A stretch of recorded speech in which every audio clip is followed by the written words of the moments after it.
Dalam nama Bapa dan Putra dan Roh Kudus. Amin. Ya Allah Bapa kami bersyukur kepadamu karena Engkau selalu ada beserta kami. Engkau hadir dalam setiap firman yang kami baca dan renungkan. Kami mohon penerangan Roh Kudus-Mu agar segala perhatian dan akal budi kami terarah kepadamu lewat firman dan renungan yang akan kami dengarkan saat ini. Semoga dengan mendengarkan dan merenungkan sabdamu, kami memperoleh kekuatan untuk menghadapi hidup kami sehari-hari. Demi Kristus Tuhan kami. Amin.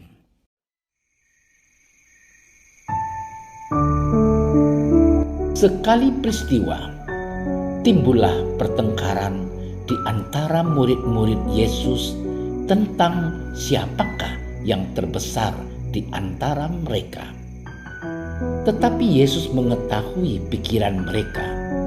Karena itu, Ia mengambil seorang anak kecil dan menempatkannya di sampingnya dan berkata kepada mereka, "Barang siapa menyambut anak ini dalam namaku, ia menyambut aku. Dan barang siapa menyambut aku, ia menyambut dia yang mengutus aku. Karena yang terkecil di antara kamu sekalian, ialah yang terbesar." Yohanes berkata, "Guru, kami lihat seorang mengusir setan demi namamu, lalu kami cegah orang itu, karena ia bukan pengikut kita." Yesus berkata kepadanya, "Jangan kamu cegah, sebab barang siapa tidak melawan kamu, ia ada di pihak kamu." Demikianlah sabda Tuhan.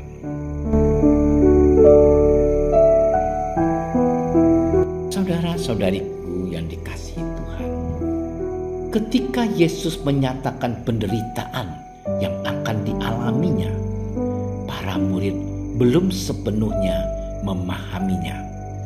Maka pada saat itu terjadilah pertengkaran di antara mereka tentang siapa yang terbesar di antara mereka.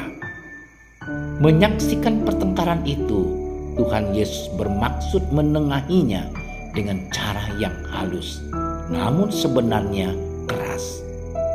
Tuhan Yesus mencoba membuka pikiran dan hati para muridnya, yang memanggil seorang anak kecil dan menempatkan duduk di sebelahnya dan berkata kepada murid-muridnya, "Barang siapa menyambut anak ini dalam namaku, ia menyambut aku. Dan barang siapa menyambut aku, ia menyambut dia yang mengutus aku. Karena yang terkecil di antara kamu sekalian, ialah yang terbesar." Tuhan Yesus hendak menyatakan bahwa seseorang akan pantas disebut sebagai yang terbesar, yang disegani, yang dihormati apabila ia tidak menonjolkan dirinya, tidak menjatuhkan atau mengikut orang lain, tidak memegahkan diri, tidak membuat orang lain merasa terancam, terganggu, merasa tidak nyaman.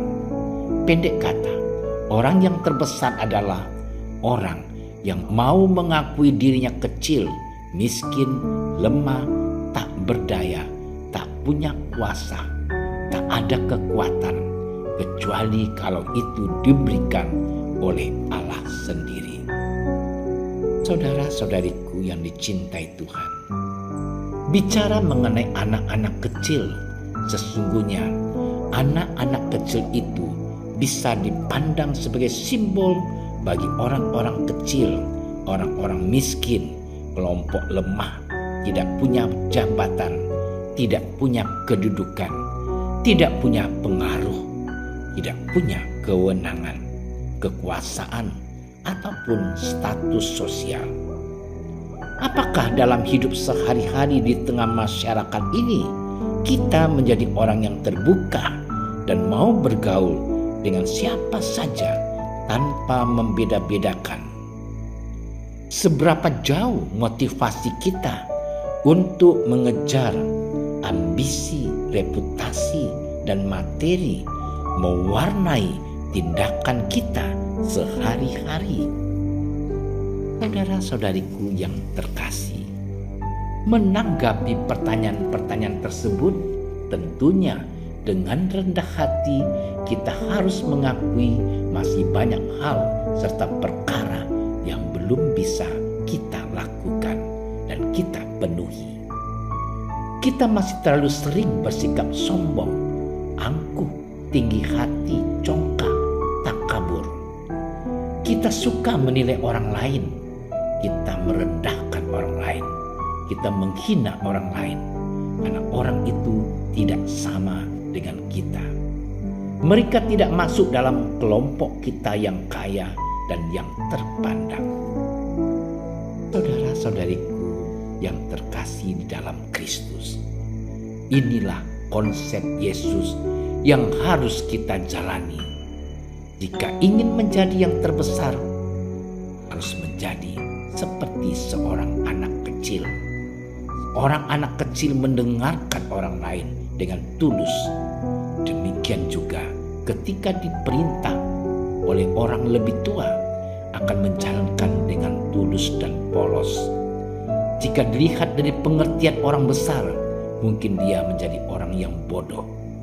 Namun dalam pengertian Kristiani, ketulusan dan kepolosan itu diperlukan untuk mendengarkan dan melaksanakan perintah Tuhan. Saudara-saudariku yang dicintai oleh Tuhan, kita semua juga diajak untuk terbuka hati, untuk mengamini bahwa di dalam diri orang lain Allah tetap berkarya. Karya keselamatan Allah tidak bisa hanya diklaim oleh orang-orang tertentu atau kelompok tertentu. Yesus mengingatkan kita bahwa di dalam orang di luar kita pun Allah tetap menawarkan rahmat keselamatan.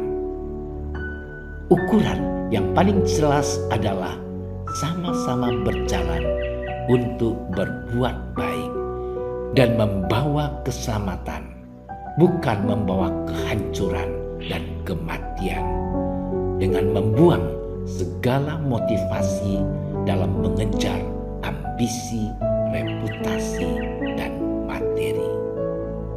Saudara-saudariku yang terkasih, mari kita mohon rahmat Tuhan agar kita dimampukan untuk mempunyai sikap yang tulus dan polos seperti anak kecil di dalam mendengarkan suara Tuhan. Selamat bermenung. Tuhan memberkati. Ya Bapa yang penuh kasih, bantulah kami untuk dapat memimpin diri kami sendiri dan melayani sesama dengan kerendahan hati sesuai dengan sabda-Mu. Semoga kepemimpinan dan pelayanan kami menghasilkan buah sukacita dan kebenaran yang dapat dinikmati oleh semua orang. Doa ini kami sampaikan kepadamu dengan pengantaran Kristus Tuhan kami. Amin. Kami berdiri di hadapan-Mu, ya Roh Kudus. Pada saat kami berkumpul di dalam nama-Mu, bersama-Mu sendiri yang membimbing kami, membuat diri-Mu nyaman berdiam di hati kami. Ajarilah kami jalan yang harus kami tempuh dan bagaimana kami harus mengikuti jalan itu. Kami lemah dan berdosa.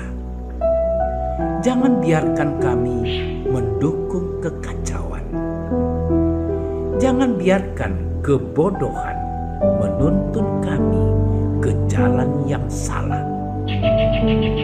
Jangan pula keberpihakan mempengaruhi tindakan-tindakan kami. Kiranya kami menemukan di dalam Engkau kesatuan kami, agar kami boleh berjalan bersama menuju kehidupan abadi dan tidak menyimpang dari jalan kebenaran dan apa yang benar. Semua ini kami mohon kepadamu yang berkarya di setiap tempat dan waktu dalam persekutuan dengan Bapa dan Putra untuk selama-lamanya. Amin. Bapa kami yang ada di surga, dimuliakanlah nama-Mu. Datanglah kerajaan-Mu. Jadilah kehendak-Mu di atas bumi seperti di dalam surga. Berilah kami rezeki pada hari ini, dan ampunilah kesalahan kami, seperti kami pun mengampuni yang bersalah kepada kami. Dan janganlah masukkan kami ke dalam percobaan, tetapi bebaskanlah kami dari yang jahat. Amin. Salam Maria, penuh rahmat, Tuhan sertamu. Terpujilah engkau di antara wanita, dan terpujilah buah tubuhmu Yesus. Santa Maria, Bunda Allah, doakanlah kami yang berdosa ini sekarang dan waktu kami mati. Amin. Kemuliaan kepada Bapa dan Putra dan Roh Kudus, seperti pada permulaan, sekarang, selalu, dan sepanjang segala masa. Amin. Dalam nama Bapa dan Putra dan Roh Kudus. Amin. Terima kasih sudah menyaksikan renungan hari ini. Jangan lupa like, subscribe, dan aktifkan tombol loncengnya agar Anda yang pertama mendapatkan notifikasi updatean renungan harian dari Komsos Keuskupan Padang, dan bagikan ke sosial media agar saudara-saudara kita dapat mendengarkan dan merenungkan firman Tuhan.